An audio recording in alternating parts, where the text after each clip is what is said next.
nama saya Putri Mutia Rahma. Program studi saya S1 Sistem Informasi dari FITB Bogor. Kali ini saya akan menjelaskan tentang tugas paket 1, algoritma dan pemrograman. Oke. Pada kali ini saya membuat laporan praktik pertama di Microsoft Word, lalu nanti di Canvas menjadi PDF. Nah, di sini ada laporan praktiknya. Di sini terdapat link YouTube yang jika sudah selesai nanti diupload di YouTube dan linknya bisa diletakkan di sini. Lalu terdapat beberapa soal. Yang pertama, algoritma dan dunia programan dengan spasi 1,5 dibuat pada Microsoft Word dengan daftar pustaka minimal 5. Saya mempunyai 5 referensi untuk membuat jawaban ini. Algoritma dan dunia pembangunan komputer. Nah, ini merupakan inti dari aspek kehidupan, di mana pada aplikasi yang canggih ini kita dapat menggunakan untuk sehari-hari. Dan juga terdapat fitur utama algoritma, terdapat fitness atau keterbatasan, kepastian, masukan, keluaran, dan efektivitas. Algoritma juga mempunyai peran dalam pemrograman komputer. Nah, di sini bisa dilihat bisa menjadi pilar pemecahan masalah, rancangannya menjadi struktur program, menjadi efisiensi dan performa. Bahasa komunikasi programmer juga terdapat di sini, dapat melatih logika berpikir.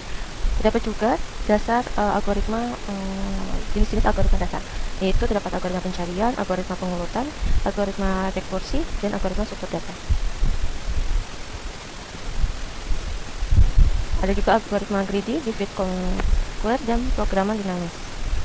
Terdapat juga proses pengembangan algoritma yang efektif melibatkan beberapa tahap. Yang pertama itu membutuhkan memahami masalah secara mendalam, lalu direncanakan tentang solusi dengan menyusun langkah secara logis, dan juga seringkali divisualisasikan menggunakan full code atau pseudo code. Selanjutnya, algoritma diuji melalui layering, lalu di dalamnya terdapat berbagai input dan dipastikan kebenarannya.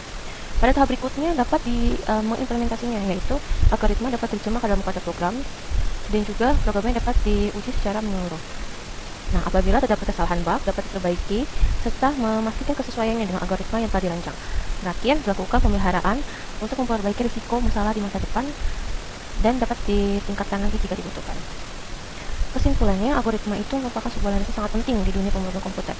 Pemahaman tentang konsep ini, berbagai jenis, proses pengembangan, dan segala macamnya itu sangat penting untuk menunjang karir atau sekedar hanya memahami cara kerja perangkat lunak modern. Kemampuan untuk membuat rencana algoritma pun sangat efektif dan efisien. Dengan pembelajaran ini atau latihan berkelanjutan, penguasaan algoritma bisa menjadikan jalan menuju pemahaman yang lebih dalam lagi. Lalu soal selanjutnya itu adalah sejarah Java dan perkembangannya sampai saat ini. Lalu mencari referensinya berkaitan dengan pemrograman Java dan software-software yang dibuat dengan bahasa pemrograman Java minimal 2 software. Saya di sini membuat sejarah singkatnya dan evaluasi Java-nya dengan beberapa sumber referensi. Java lahir dari Project Green Project Design Microsystem pada tahun 1991. Oke, saya lanjutkan kembali. Masih mengenai tentang sejarah Java, yaitu dipimpin oleh James Gosling, awalnya bernama Org.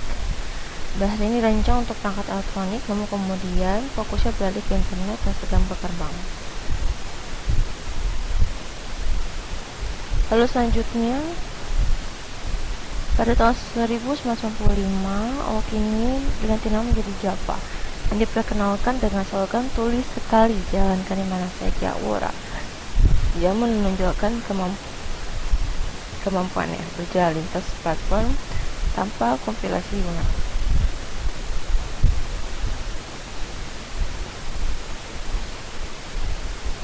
Perkembangan Java pun mencangkup beberapa tonggak penting, dimulai dengan Java 1.0, 96, 98, 2004, 2011, 2014, lalu 2017.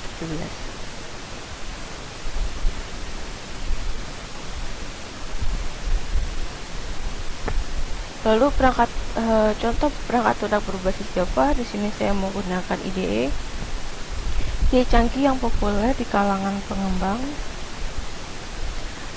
Ini sebagian besar dibangun dengan Java dan menawarkan fitur-fitur pintar untuk penulisan kode yang lebih efisien. Lalu software yang kedua, contoh yang kedua, Apache Hadoop. Work open source berbasis Java ini dirancang untuk menyimpan atau memproses data berukuran besar secara terdistribusi sehingga menjadi pilihan utama dalam analisis big data. Kesimpulannya, sejak kelahirannya Java telah mengalami evolusi yang signifikan dan mempertahankan relevansinya sebagai bahasa pemrograman yang serbaguna, banyak digunakan atau didukung oleh ekosistem yang kuat. Implementasinya pun dalam berbagai perangkat lunak yang penting. Sumber referensinya bisa kita lihat di sini. Terdapat 5 sumber referensi. Ini saya menggunakannya ada di jurnal dan juga di artikel dan juga ada di YouTube. Linknya tinggal kita salin saja di sini. Lalu selanjutnya yaitu adalah kita akan praktikum langsung untuk membuat flowchart dan pseudocode dengan kasus berikut. Nah, pada kali ini untuk flowchartnya saya menggunakan Draw.io versi online-nya dan juga pseudocode-nya saya menggunakan Java compiler online. Nah, contoh kasusnya saya bacakan terlebih dahulu. Pada sebuah perusahaan dengan 3 golongan karyawan. Golongan A gajinya 5 juta, B 6.500.000 dan golongan C 9.500.000. Jika karyawan tersebut lembur, maka mereka dibayar per jam dengan tentuan sebagai berikut. Jika karyawan lembur 1 jam, maka gaji lemburnya 30% dari gaji pokok. Jika karyawan lemburnya 2 jam, maka gaji lemburnya 32% dari gaji pokok. Jika karyawan lembur 3 jam, maka gaji lemburnya 34% dari gaji pokok. Jika karyawan lembur 4 jam, maka gaji lemburnya 36% dari gaji pokok. Input, jika karyawan lembur lebih dari 5 jam, maka gaji lemburnya 38% dari gaji pokok. Input pada flowchart dan pseudocode ini adalah golongan jam dan jam lembur. Output jumlah penghasilan sama dengan gaji golongan ditambah dengan gaji lembur. Nah, di sini nanti outputnya akan keluar itu sifatnya dan tabelnya atau diagramnya kita buat di Draw.io. Untuk yang pertama nanti kita akan membuatnya di Draw.io. Ini merupakan Draw.io yang secara online. Tugas praktikum 1 algoritma dan pemrograman. Nah, di sini saya memulainya. Saya pindahkan ini dulu. Ya, saya memulainya dari start.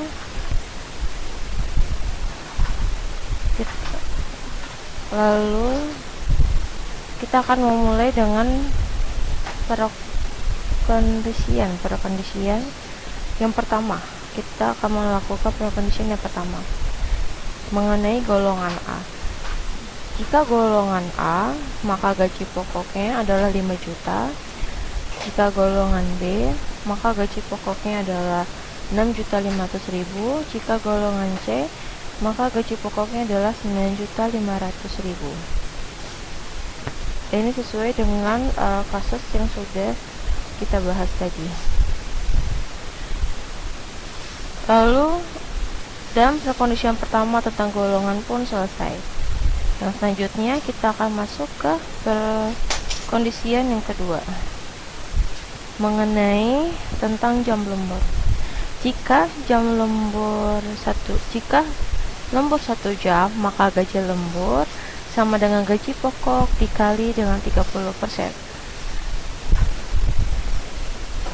Jika lembur 2 jam, maka gaji lembur sama dengan gaji pokok dikali 32%. Jika lembur 3 jam, maka gaji lembur sama dengan gaji pokok dikali 34%. Jika lembur 4 jam, maka gaji lembur sama dengan gaji pokok dikali 36%.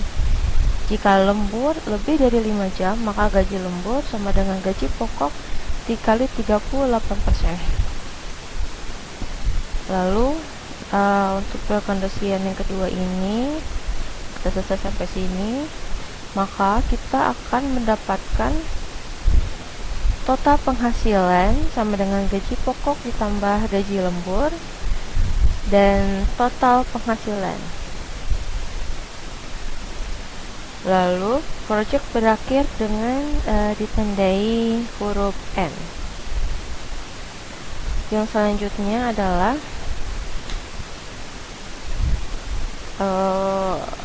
kita akan menuju namanya score. Saya mengetiknya di Java Compiler ya. Nah, sebelumnya saya sudah membuatnya di Java Compiler online. Kita bisa buat di mana saja, di Eclipse atau NetBeans, tapi saya di sini menggunakan Java Compiler. Oke, di sini saya ada nama, NIM, lalu asal UPBJJ. Di sini kita akan menghitung gaji karyawan. Saya menggunakan string start, scanner input, new scanner, sistem. Penginputan dimulai, lalu memasukkan golongan A atau B atau C. Lalu tinggalkan menginput. Ini kode-kode yang sudah dimasukkan, lalu menentukan gaji pokoknya. Jika golongan dikali A, maka gaji pokok sama dengan 5 juta. Jika golongan dikali B, maka gaji pokok sama dengan 6.500.000. Lalu berikutnya sistem out. Nah, di sini ini sama ya, sama seperti ini. Gaji lembur sama dengan gaji pokok dikali 36%. Dan kita akan menghitung gaji lemburnya. Gaji lembur sama dengan persen lembur dikali gaji pokok dikali jam lembur.